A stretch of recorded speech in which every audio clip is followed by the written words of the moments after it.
Voilà, bonjour à tous. C'est une joie de se retrouver ce soir encore pour louer, pour adorer le Seigneur, pour le célébrer tout simplement. On veut le bénir encore et bénir son saint nom. On va chanter ce chant, ce premier chant qui dit « Dieu est puissant ». Il est juste et grand, il peut tout accomplir. Est-ce qu'on croit encore ce soir que Dieu peut tout accomplir? Alors si on le croit, on va le chanter de tout notre cœur, on va laisser la place à notre Dieu et on va s'attendre à lui simplement ce soir encore. Que son nom soit béni. Alléluia.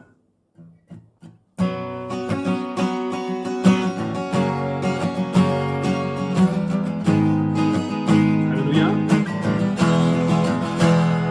Dieu est puissant, il est juste et grand, il peut tout accomplir, plus grand que nos pensées, plus grand que nos désirs, il a fait de grandes choses, élevé, il a vaincu la mort, oui, mon Dieu est puissant, en son nom, j'ai la victoire. Le Seigneur, mon Dieu est puissant.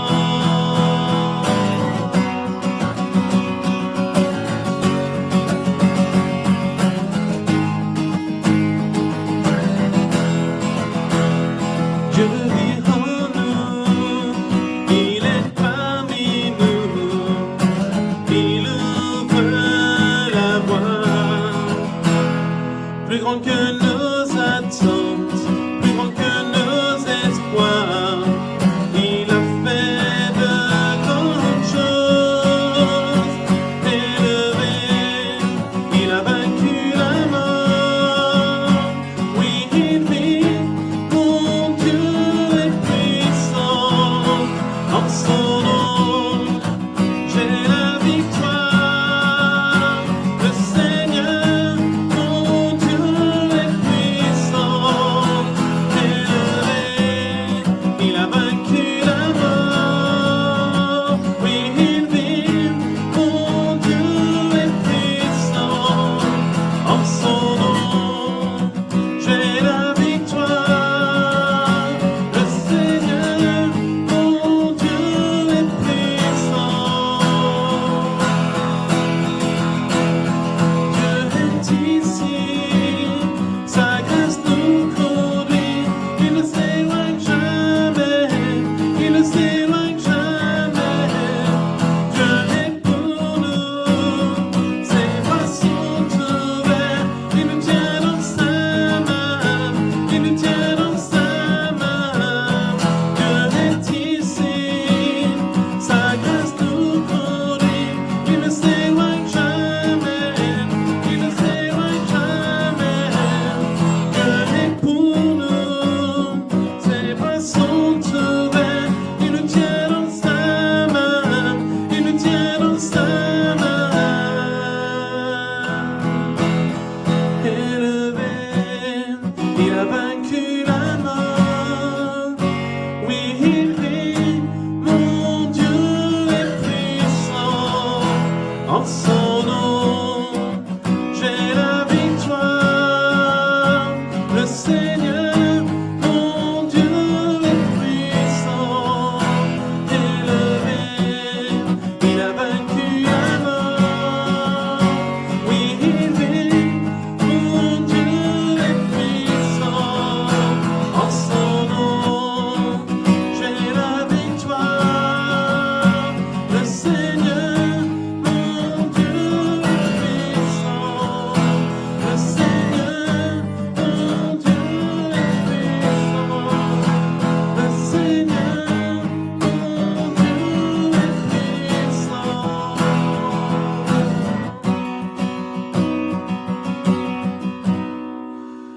Alléluia. Le Seigneur, notre Dieu, est puissant. On peut confesser ça ce soir ensemble, peu importe la situation dans laquelle on est, on peut dire le Seigneur, mon Dieu, est tout puissant. Que son nom soit béni encore ce soir. On va prendre un deuxième chant, après quoi je laisserai la place à la parole de Dieu, et c'est Guy ce soir qui nous apportera eh bien ce que le Seigneur a mis sur son cœur. On veut encore s'attendre au Seigneur. Et on prend ce deuxième chant, ce dernier chant qui dit « Je m'abandonne ». Je m'abandonne. Seigneur, je cesse de résister.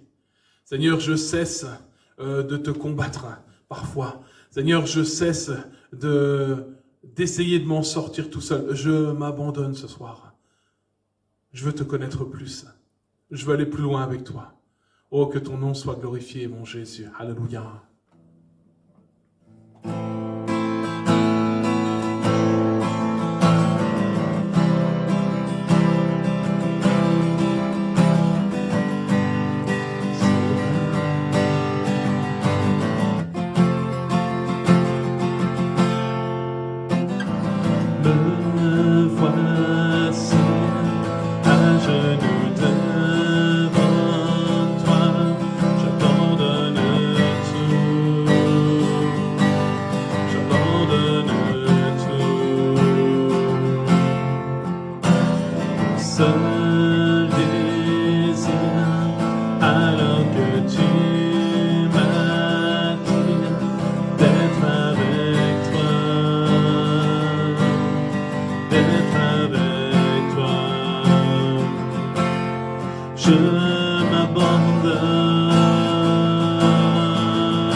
Alléluia.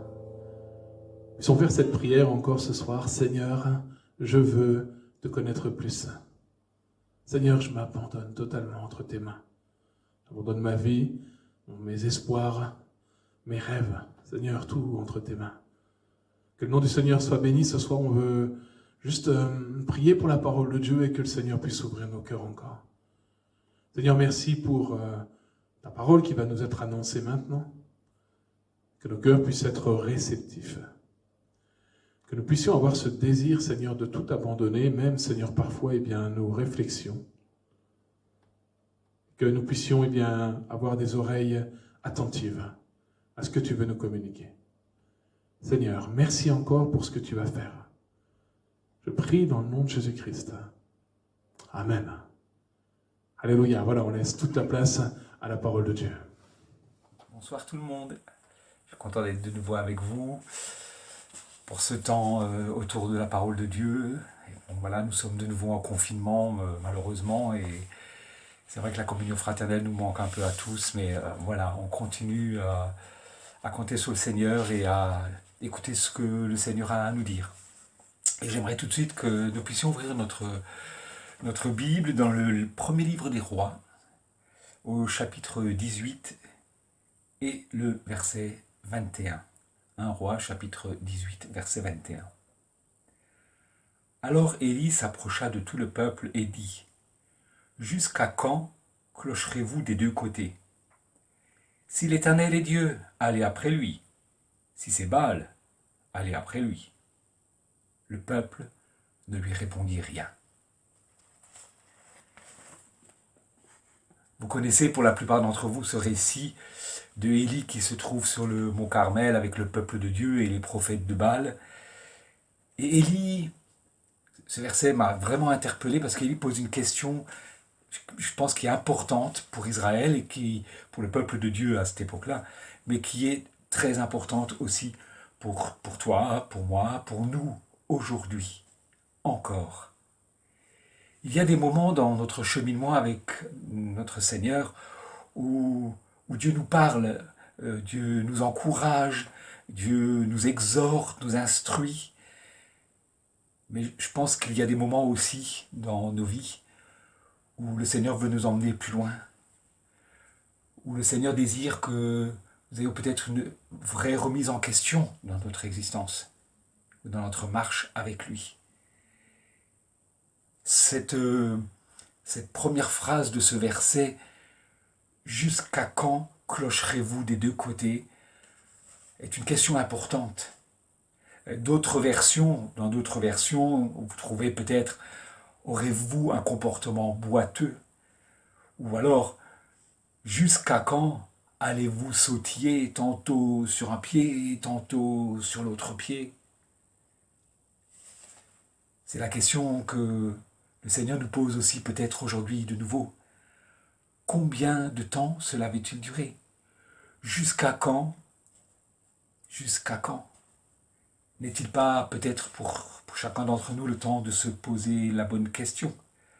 Nous savons exactement où est la vraie vie, nous savons où sont les vraies réponses, nous connaissons celui qui est le chemin, la vérité et la vie. Nous avons sa parole et pourtant, jusqu'à quand ? Jusqu'à quand accepterai-je peut-être ce compromis dans ma vie ? Jusqu'à quand laisserai-je cette situation s'installer dans ma vie ? Jusqu'à quand ferai-je, je vais vous dire ça, à ma sauce, si on peut parler comme ça, sans accepter la volonté de Dieu pour ma vie ? Jusqu'à quand refuserai-je de pardonner ? Parfois, vous savez, on laisse des choses s'installer dans nos vies, et des choses qui ne plaisent peut-être certainement pas au Seigneur. Jusqu'à quand ? Allons-nous attendre encore, vais-je attendre encore longtemps avant de régler peut-être certaines choses ? Hébreux 7, verset 4 nous dit « Aujourd'hui, si vous entendez sa voix, n'endurcissez pas vos cœurs. » Pas demain, pas après-demain. Maintenant, aujourd'hui. Oui, parce qu'aujourd'hui, c'est le temps de Dieu. Le temps est proche. Apocalypse 1, verset 3 nous dit Heureux celui qui lit et ceux qui entendent les paroles de la prophétie et qui gardent les choses qui sont écrites, car le temps est proche. Posons-nous la question si cela ne fait pas depuis trop longtemps que je sautille parfois d'un côté, parfois de l'autre. Parfois c'est la volonté de Dieu, parfois la mienne, parfois le choix de Dieu, parfois mon choix. Ce comportement un peu boiteux, ces choses dans nos vies qui s'installent, jusqu'à quand? Remarquez qu'à la fin du verset, il est précisé que le peuple ne lui répondit rien. Aucune réponse de la part du peuple, aucune manifestation. Je pense que peut-être contrairement au peuple, il est peut-être temps pour toi, pour moi, de répondre à cette question que le Seigneur nous pose aujourd'hui. Jusqu'à quand? Il est peut-être temps de régler certaines choses. Tu vas laisser traîner ça jusqu'à quand? Finalement, cette question m'invite à faire quoi?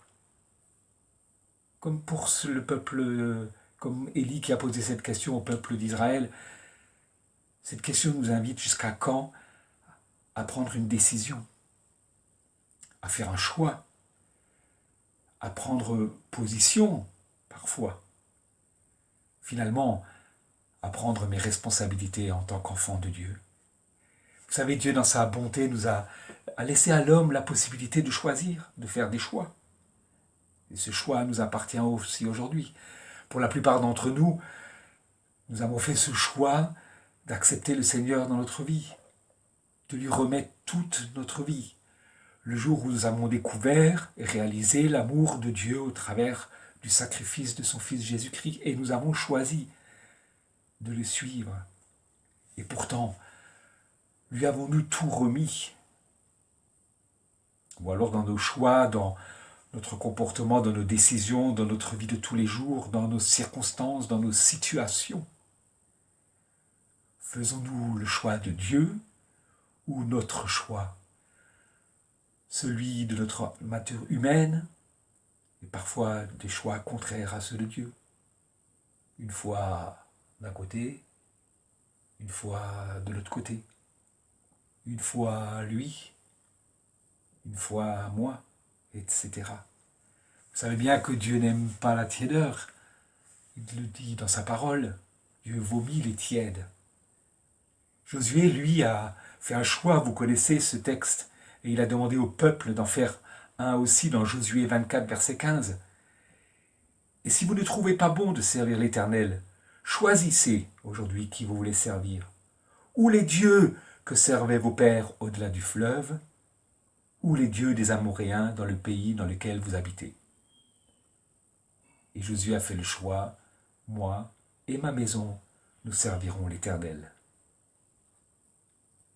Je pose encore cette question jusqu'à quand, et Dieu pose cette question jusqu'à quand. C'est peut-être maintenant, aujourd'hui, le temps de prendre cette décision et de faire ce choix de la volonté de Dieu dans ma vie. Tous les jours, pas seulement quand ça me convient et que ça m'arrange, mais à chaque fois et chaque jour. Pas sur un pied un jour et sur l'autre pied le lendemain. Heureusement, merci Seigneur, que nous pouvons nous approcher de notre Dieu qui fait grâce et qui nous aide dans nos faiblesses. Mais à côté de ça, il nous demande aussi d'accepter, de faire le choix de sa volonté. Jésus un jour a placé quelqu'un devant un choix. Ce choix, nous le lisons dans Matthieu au chapitre 19, les versets 21 et 22. Matthieu 19, versets 21 et 22. Jésus lui dit, « Si tu veux être parfait, va, vends tout ce que tu possèdes, donne-le aux pauvres, et tu auras un trésor dans le ciel. Puis viens et suis-moi. » Après avoir entendu ces paroles, le jeune homme s'en alla tout triste, car il avait de grands biens. Oui, vous connaissez tous cette histoire du jeune homme riche, qui connaissait tous les commandements, qui observait tous les commandements, qui connaissait la parole, qui savait plein de choses sur Dieu, voilà, il avait appliqué son cœur peut-être à obéir aux commandements et tout. Mais à ce moment-là, Jésus l'a placé devant un choix, une décision. Vends tout ce que tu possèdes. Difficile pour lui et il a fait son choix. Malheureusement, son choix l'a emmené à partir tout triste. C'était son choix à lui. Aujourd'hui, Jésus te place aussi devant un choix, peut-être par rapport à des situations, par rapport à ce que tu vis, par rapport à un non-pardon, je ne sais pas. Chacun peut mettre peut-être pas la même chose que ce jeune homme par rapport à l'argent, puisqu'il était riche. Mais je suis sûr que, au fond de ton cœur, tu sais très bien ce que Jésus te demande. Quel choix il aimerait que tu fasses. Je suis sûr que tu le sais. Notre Seigneur aimerait nous exhorter à ne plus sautiller d'un pied sur l'autre, à ne plus avoir ce comportement boiteux, à faire les bons choix et prendre les bonnes décisions selon sa volonté, afin de ne pas repartir triste comme ce jeune homme. Non, c'est pas la volonté de Dieu de nous voir partir triste, mais bénéficier de toutes les bénédictions que notre Dieu dans sa bonté a en réserve pour nous, si nous acceptons de faire le bon choix. Deutéronome 30, verset 19. Amen, j'ai mis devant toi la vie et la mort, la malédiction et la bénédiction. Choisis la vie afin que tu vives. J'aimerais faire encore une remarque concernant ce verset. À un moment, il est dit, si c'est Dieu, allez après lui. Si c'est Baal, allez après lui. En fait, la question que je me suis posée est la suivante. Aller après lui, ça veut dire quoi? Ça veut dire le suivre? Ça veut dire être à son service? Être son serviteur? Qui est-ce que je veux servir? Qui sera le maître auquel je me mettrai à son service dans ma vie? Cela nous interroge bien sûr sur le fait d'avoir un cœur partagé, de n'avoir pas qu'un seul maître dans notre vie. Il y a des chants où on le dit, sois le maître. Mais est-ce toujours le cas? Y a-t-il un autre maître dans ta vie que ton Seigneur et ton Sauveur? Quel que puisse être son nom. Quelque chose qui passe avant le Seigneur. Qui passe avant lui. À chacun d'y réfléchir. Jésus nous avertit dans les évangiles, bien sûr, Matthieu 6, verset 24, « Nul ne peut servir deux maîtres, car ou il haïra l'un et aimera l'autre, ou il s'attachera à l'un et méprisera l'autre. » Avoir ce cœur partagé, c'est accepter de se soumettre à certains moments à notre Maître et Seigneur et Sauveur, et à d'autres moments se soumettre à cet autre Maître qui règne parfois dans nos vies. Vous savez, notre Seigneur, vous le savez, notre Dieu est tout puissant pour nous délivrer, nous libérer de tout autre maître dans notre vie. Mais il attend de notre part que nous fassions notre choix, que nous prenions cette décision. Comme le peuple de Dieu était devant un choix qu'il a fait par la suite, une fois que Dieu avait manifesté sa puissance sur le mont Carmel. J'ai pensé à quelque chose, vous savez, c'est très instable, hein. Clocherez-vous d'un côté ou de l'autre. C'est pas très stable hein, de passer d'un pied sur l'autre pied. Forcément, si vous me permettez l'expression, c'est instable de clocher d'un côté ou de l'autre, comme les cloches. Clocher, hein. Clocherez-vous. Et quand on le fait, il faut avouer que souvent on perd l'équilibre et voilà, la chute elle est là. C'est la conséquence. Et je pense qu'il en est de même dans notre vie avec le Seigneur. À force d'avoir peut-être ce cœur partagé entre deux maîtres, à force de choisir tantôt l'un, tantôt l'autre côté, il nous arrive facilement aussi de tomber. Et parfois, la chute est brutale. Oui, il arrive que nous puissions perdre l'équilibre. Parce que nous ne sommes que sur un pied, instable, équilibre dans le sens instable, une vie instable. Et forcément, cela nous attriste, parce que nous avons des moments où waouh, tout va bien, merci Seigneur, et puis il y a des moments où oh non, ça va pas, de ce côté-là, c'est pas bon. Regardez ce jeune homme riche qui repart tout triste, parce qu'il n'a pas accepté de choisir entre suivre Jésus comme maître et Seigneur, ou suivre cet autre maître qui, dans son cas, passait d'avant le Seigneur, ce qui était l'argent. Le psaume 25, versets 12 et 13 nous dit « Quel est l'homme qui craint l'Éternel ?» L'Éternel lui montre la voie qu'il doit choisir. La voie qu'il doit choisir. Son âme reposera dans le bonheur et sa postérité possédera le pays. Voilà le programme de Dieu pour nous, voilà la promesse de Dieu pour nous si nous savons choisir la voie que Dieu a prévue pour nous. Et pas toujours notre voie. Si nous savons abandonner ce qui nous empêche d'être toujours d'un côté.